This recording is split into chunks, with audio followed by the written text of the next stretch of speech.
أهلا وسهلا يا رمضان شهر التوبة والغفران مرحبا بك رمضان رمضان شهر الذكر والإحسان. Bismillahirrahmanirrahim. Assalamualaikum warahmatullahi wabarakatuh. Innal hamdalillah ma ba'd. Puji syukur kita panjatkan kepada Allah Subhanahu wa taala atas karunia dan nikmatnya sehingga kita dapat berkumpul di Masjid Al-Muhajirin yang insyaallah Allah berkahi ini. Langsung saja izinkan saya menyampaikan Imam Tarawih sekaligus penceramah pada malam kali ini. Beliau adalah Ustadz Saifur Rahman LC. Beliau merupakan lulusan S1 Universitas Al-Azhar Mesir, jurusan Bahasa Arab. Lalu beliau melanjutkan S2-nya di Universitas Kebangsaan Malaysia, jurusan takhasus Balaghah. Untuk aktivitas, beliau merupakan pembina Bandung Arabic Center. Lalu beliau juga merupakan seorang penanggung jawab syar'i Kutab Al-Fatih Gede Bage. Lalu beliau merupakan dosen di Ma'had Al-Imarat. Lalu beliau juga merupakan ketua Badan Wakaf Masjid Al-Mukarramah. Dan terakhir, beliau merupakan aktivis di bidang dakwah sebagai pengisi majelis ilmu ta'lim. Mungkin sekian yang dapat saya sampaikan. Bisa disimak ceramah pada malam hari ini dengan baik dan dapat diambil hikmahnya. Mungkin sekian. Assalamualaikum warahmatullahi wabarakatuh.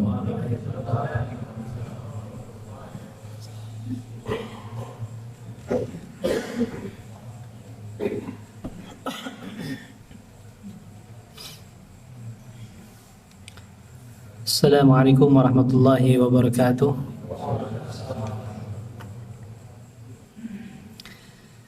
Innal hamdalillah nahmadu wa nasta'inu wa nastaghfiruh wa na'udzu billahi min shururi anfusina wa min sayyiati a'malina may yahdihillahu fala mudilla lahu wa may yudlil fala hadiya lahu. Asyhadu an la ilaha illallah wahdahu la syarika lahu wa asyhadu anna Muhammadan 'abduhu wa rasuluh. Allahumma shalli wa sallim wa barik ala Muhammad wa ala alihi wa ashabihi wa man tabi'ahum bi ihsanin ila yaumiddin wa ba'd. Allahumma anfa'na bima 'allamtana wa 'allimna ma yanfa'una wa zidna ilma. Allahumma la ilma lana illa ma 'allamtana innaka antal alimul hakim. Wa rabbi shrah li sadri wa yassir li amri wahlul 'uqdatam min lisani yafqahu qawli. Amin ya rabbal alamin. Wa qala Allah ta'ala fil Qur'anil Karim, a'udzu billahi minasyaitonir rajim. Inna anzalnahu Qur'anan Arabiyyan la'allakum ta'qilun. Al-ayah. Hadirin jamaah Masjid Al-Muhajirin Antapani yang dirahmati Allah Subhanahu wa taala, alhamdulillah kita masih diberi kekuatan, masih diberi taufik oleh Allah Subhanahu wa taala untuk melaksanakan di antara kewajiban kita selaku hamba-hambanya, mampu berada dalam ketaatan, mampu melaksanakan ibadah-ibadah di bulan Ramadan, alhamdulillah. Hadirin jamaah yang dimuliakan Allah Subhanahu wa taala, tema kali ini barangkali berkaitan dengan urgensi, ya, pentingnya kita mempelajari bahasa Arab, ya. Pertanyaannya, kenapa bahasa Arab itu menjadi penting bagi kita? Kita tahu bahwa Al-Quran yang hampir setiap hari atau setiap hari kita baca adalah kitab suci kita yang kita yakini kebenarannya, bahwa Al-Quran itu adalah kalamullah, firman Allah Ta'ala. Al-Quran juga adalah kitabullah, kitab Allah Ta'ala. Jadi kalau kita definisikan bahwa Al-Quran adalah kalamullah al-munazzal ala Muhammad al-muta'abbad bitilawatihi bilisanin arabiyyin mubin. Al-Quran adalah firman Allah Ta'ala yang maha agung, yang maha tinggi, yang diturunkan kepada baginda Nabi SAW, yang menjadi ibadah bagi siapapun yang membacanya dengan niat ikhlas karena Allah Ta'ala, bilisanin arabiyyin mubin, dengan lisan, dengan lidah bahasa orang Arab yang mubin, yang jelas, yang nyata. Ini menunjukkan bahwa kita sebagai seorang mukmin, orang yang mengimani, orang yang meyakini bahwa Al-Quran adalah firman Allah Ta'ala, ternyata Al-Quran itu turun menggunakan bahasa Arab. Ya, dalam surah Yusuf ayat 2 Allah Ta'ala juga mengatakan inna anzalnahu Qur'anan Arabiyyan la'allakum ta'qilun. Sesungguhnya kami menurunkan Al-Quran Arabiyyan, berbahasa Arab, la'allakum ta'qilun, agar kalian ta'qilun, berakal. Ya. Kenapa bahasa Arab begitu penting bagi kehidupan kaum muslimin hari ini? Bahkan bukan hari ini, dari semenjak syariat Islam itu turun, maka bahasa Arab menjadi suatu faktor yang penting. Ya, kita tahu bahwa Nabi kita Muhammad SAW adalah Nabi yang terakhir yang dipilih oleh Allah Subhanahu Wa Taala, ya, dari bangsa Arab. Dan Nabi kita berbicara dengan bahasa Arab. Beliau orang Arab, lahir di Arab, kemudian berbicara dengan bahasa Arab. Ya, jadi siapapun umat Nabi Muhammad SAW yang ingin memahami setiap perkataan baginda Nabi SAW, maka kita harus paham bahasa Arab. Mau tidak mau, suka atau tidak suka, dianggap mudah atau dianggap susah, tetap kita harus memahami, mempelajari bahasa Arab. Kenapa?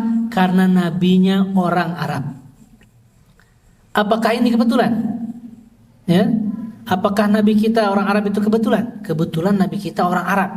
Coba kalau nabi kita dari orang Sunda, Soreang, Ciwidey, Garut, ya, Sukabumi, ya, barangkali nanti Qur'annya bahasa Sunda. Apakah begitu? Ya.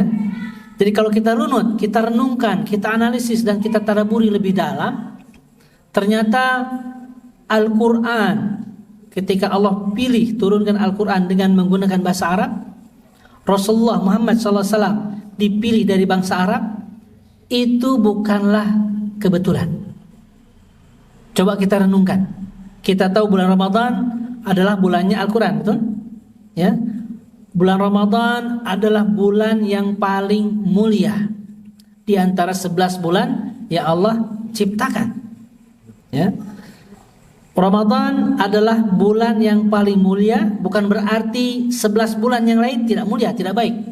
Tapi Allah lebihkan bulan Ramadan, bulan terbaik, bulan yang Allah berikan fadilah, keutamaan. Ya. Sehingga kita tidak tahu bagaimana kalau Ramadan ini kita lalui, kemudian kita tidak berubah menjadi apa-apa, tidak berubah menjadi lebih takwa, maka tidak ada bulan yang lain yang bisa memperbaiki kita. Karena bulan yang Allah berikan yang terbaik adalah bulan Ramadan. Bulan Ramadan adalah turunnya Al-Quran. Kita tahu Al-Quran turun di bulan Ramadan. Ada satu malam ini di antara malam-malam yang terbaik, yang paling baik. Dan Al-Quran turun di mana itu? Inna anzalnahu fi Lailatul Qadar. Sesungguhnya kami menurunkan Al-Quran di malam Qadar, Lailatul Qadar. Jadi ada satu malam yang malam ini lebih baik dari 1000 bulan. Ya, khairu min alfi syahr, yaitu malam Qadar, Lailatul Qadar. Al-Quran turun di malam yang paling mulia, turun di bulan yang paling mulia, turun juga di tanah yang paling mulia, tanah suci. Tanah suci kaum muslimin di mana, Pak? Di Ciwidey? Antapani? Ya, kita semua yakini bahwa tanah suci yang Allah tetapkan itu di Mekah. Bisa kita ubah, Pak, tanah suci kita. Nanti kita berhaji ke Ciwidey saja, ke Pangalengan. ya, bikin di Antapani misalkan, bisa seperti itu? Gak bisa. Ini adalah suatu ketentuan, ketetapan yang Allah tetapkan untuk kita. Maka tanah suci itu di Mekah. Di Al-Quran turun di malam yang paling mulia, di bulan yang paling mulia, di tanah yang paling mulia, tanah suci.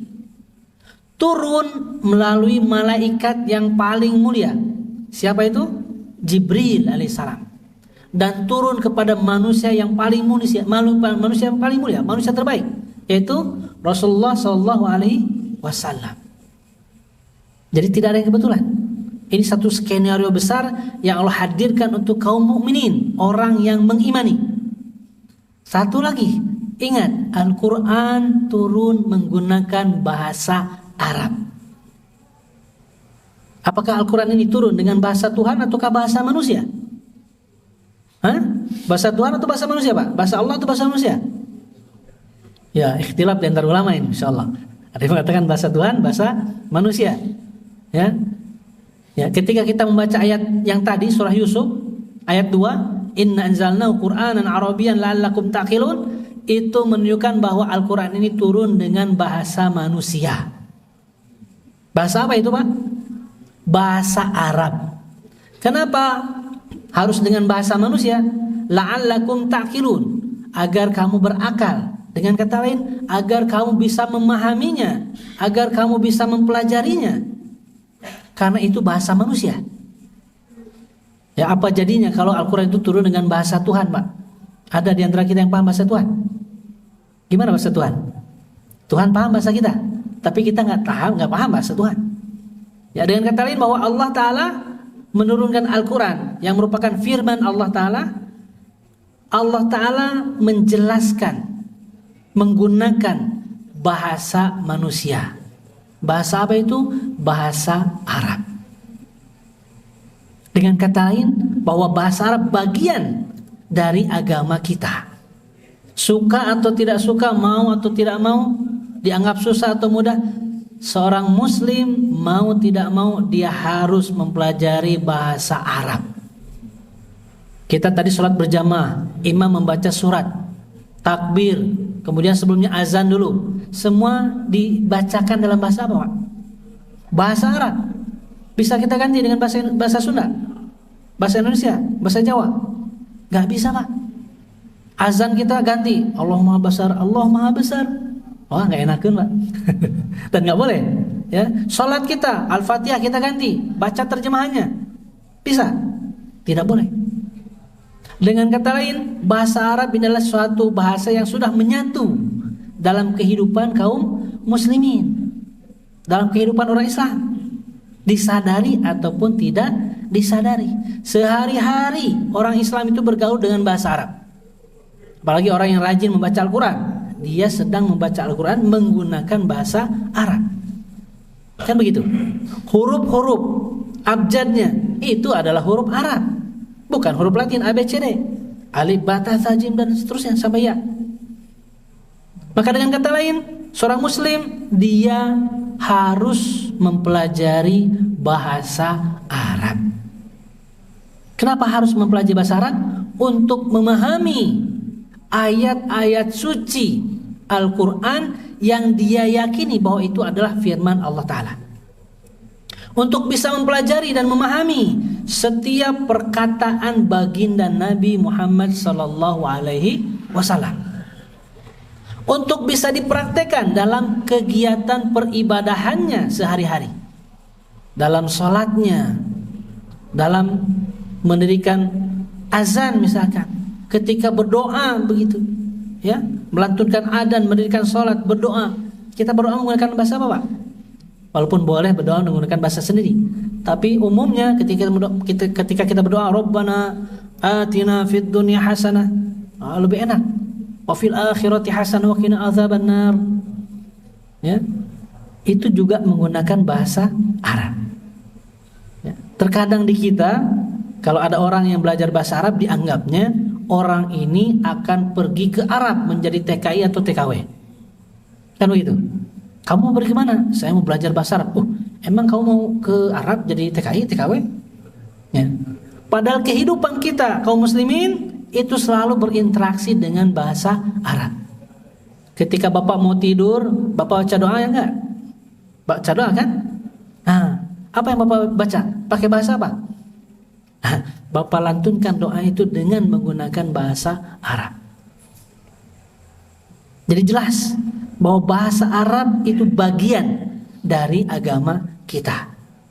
Dia ibaratnya seperti ilmu kunci, ya, ilmu kunci untuk membuka ilmu Islam, ya, ilmu-ilmu yang ada dalam Al-Quran ataupun juga ilmu-ilmu yang ada dalam hadis-hadis Nabi Muhammad SAW. Jadi mau tidak mau, ketika dia bersyahadat, asyhadu an la ilaha illallah wa asyhadu anna Muhammadar Rasulullah, masuk Islam misalkan, non muslim masuk Islam, mau tidak mau dia harus belajar. Ketika mau sholat harus belajar. Ya, kalau tidak bisa sholat, mulailah dengan tahlil, tahmid, kan begitu, takbir. Itu semua diucapkan dengan menggunakan bahasa Arab, bahasa asli.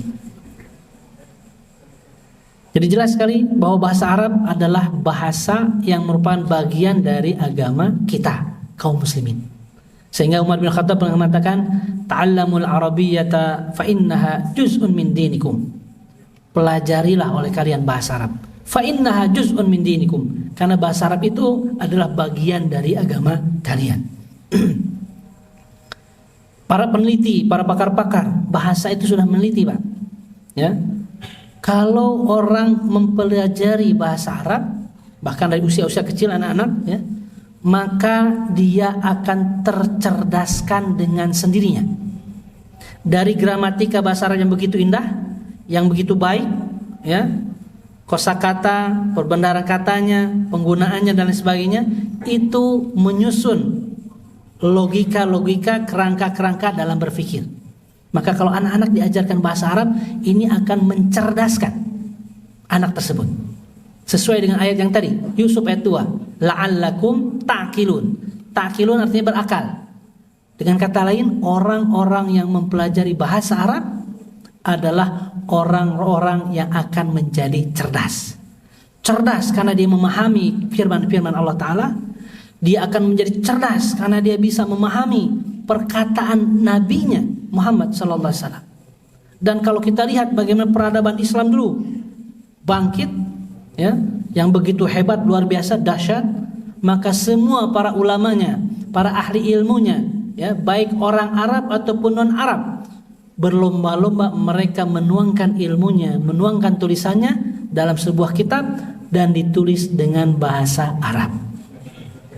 Jadi kalau kita ingin menggali hasanah ilmu, warisan ulama-ulama dulu, peradaban Islam dulu yang jaya begitu hebat luar biasa, ya, maka mau tidak mau kita harus berbenturan dengan bahasa Arab. Jadi tidak ada kata lain, Pak. Kita harus mulai belajar bahasa Arab. Dan jika diniatkan ini untuk memahami Al-Quran, untuk memahami hadis, untuk bisa memaksimalkan sholat kita, khusyuk kita ketika kita membaca ayat-ayat Al-Quran, kita memahami ayat-ayat yang kita baca, maka itu akan menambah kekhusyuan kita dalam salat. Maka jika diniatkan itu semua ketika belajar bahasa Arab, maka juga itu termasuk ibadah. Kabar gembiranya adalah Allah tidak meminta kita langsung jadi jago bahasa Arab, tetapi Allah menghargai, menilai, memberi pahala orang-orang yang mau belajar, mau mengilmui dirinya dengan niat nanti suatu saat mampu mengamalkannya. Itulah barangkali yang bisa saya sampaikan di kesempatan yang singkat kali ini. Mudah-mudahan menjadi renungan kita bersama, ya, bahwa penting sekali bagi kita untuk mempelajari bahasa Arab, ya, untuk kefasihan kita dalam membaca Al-Quran, dalam salat, untuk memahami ilmu-ilmu yang ada dalam Al-Quran dan hadis, ya, bahkan untuk diaplikasikan dalam kehidupan kita sehari-hari. Dan orang-orang pemuda-pemuda yang mempelajari bahasa Arab itu peluang pekerjaan begitu banyak, Pak. Jangan takut.